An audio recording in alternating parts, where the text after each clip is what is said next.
When Canon introduced the EOS M camera, they announced this adapter so that users could use all of their legacy EF and EFS lenses, but the only two native lenses were these two, the EF-M 18-55 and the EF-M 22mm.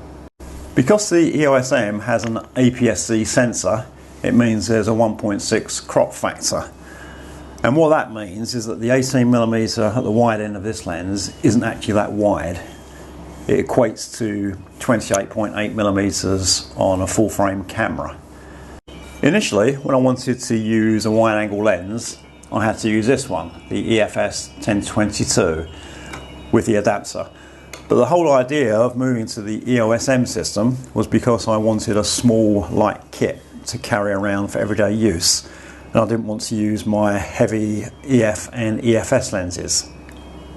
I was therefore very pleased when Canon announced this lens. It's the EF-M 11-22. It's a genuine wide-angle native lens for the EOS M system. It has image stabilization and it delivers very high image quality. In this video, I'll be taking a closer look at the lens, talking about using ultra wide angle lenses and showing you some sample images. When taking the 1.6 crop factor into consideration, the lens has a focal length of 17.6 to 35.2mm. The length is 58mm and the diameter is 61mm. The filter size is 55mm and the weight is 220 grams. This was the first EF-M lens to have a lock for when the lens isn't being used. It's a bit fiddly at first, but you soon get used to it. So in this locked position, the lens can't be used. You have to move it forward and then rotate the lens, and you hear a click, and then you can use it. So at the wide end, the lens is extended. As you zoom, the lens goes back, then around the 17mm mark, it then starts to go out again. As with all EF-M zoom lenses, the aperture isn't constant throughout the focal length range. At the wide end, 11mm, the maximum aperture is f4 and the minimum aperture is f22. At the zoom end, 22mm, the maximum aperture is f5.6 and the minimum aperture is f32.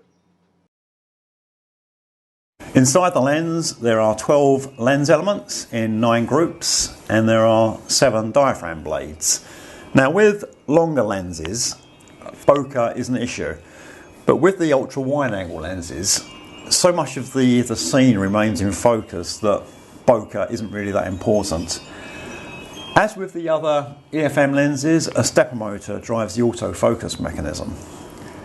Stepper motors aren't quite as fast as ultrasonic motors, but they're quieter for video. And with stepper motors, there's no mechanical link between the focus ring and the focusing mechanism. So with the camera off, if you move the focusing ring, nothing happens. With the camera on, when you move the focusing ring, it sends a signal back to the camera, and then the camera sends a signal to the stepper motor to move the focusing mechanism. The lens has a minimum focusing distance of 15cm, and it also has image stabilization. Image stabilization isn't as important for ultra wide angle lenses. The general rule of thumb is that the slowest shutter speed you can use while hand holding should be about the same as the reciprocal of the lens. So when you've got very wide angle lenses and short focal lengths, you can get away with quite slow shutter speeds for hand holding. During daytime you don't really need the IS, but it just means that at night you can hand hold at very slow shutter speeds and reduce your ISO and get clearer shots. The cost in the US is around $350, but the US is one of the cheapest places to buy camera gear, and if you live elsewhere it'll probably be a little bit more expensive. Geometric distortion is quite noticeable with wide angle lenses. You get pin cushioning, barreling, and vertical lines are no longer vertical. Sometimes it looks fine and it can even add to the effect of the image. But if you don't like it, it's quite easy to correct in post-processing. Using an ultra-wide angle lens, you can get a lot in the scene, but what you need to remember is that every image needs a main subject. And if there's no main subject, the image can look very boring, as does this one. This is another wide angle landscape, but on this image I've made sure there's a subject by including a tent in the lower right hand corner. When people look at images, they're searching around for a subject and you need something to draw the eye to. With long lenses and big apertures, you isolate your subject by blurring the background and foreground. But it's very different with wide angle lenses because there's such a deep depth of field that everything stays in focus. So you need to rethink the composition and make use of the foreground and background because you're not going to isolate your subject. Everything is going to be in focus. When I reviewed the Canon EF-S 10-22, I said in that video that I preferred it over this lens, the EF-M 11-22. And that's true, I do, but the difference is actually very small. The contrast, colours and detail on the EF-M 11-22 are all very, very good. The lens is cheaper, it's smaller, it's lighter, and it has image stabilization. So although I prefer the other lens slightly overall, this is still a very, very good lens. Wide angle lenses are also very useful when you're doing interior shots and you want to include a lot in the scene but you can't get very far away from your subject. Before I conclude with a summary, I'll just show you a few more sample images taken with the Canon EF-M 11-22mm.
This is the EF-M lens I've taken most images with, and it's a lens that tends to stay on my camera most of the time. There's no such thing as one lens that is suitable for all situations. If I go out at night, I like the fast speed of the little EF-M 22. If I'm taking portraits, I like a bit more focal length, so I like the 18-55. And in some situations, only the increased focal length of the 55-200 will do.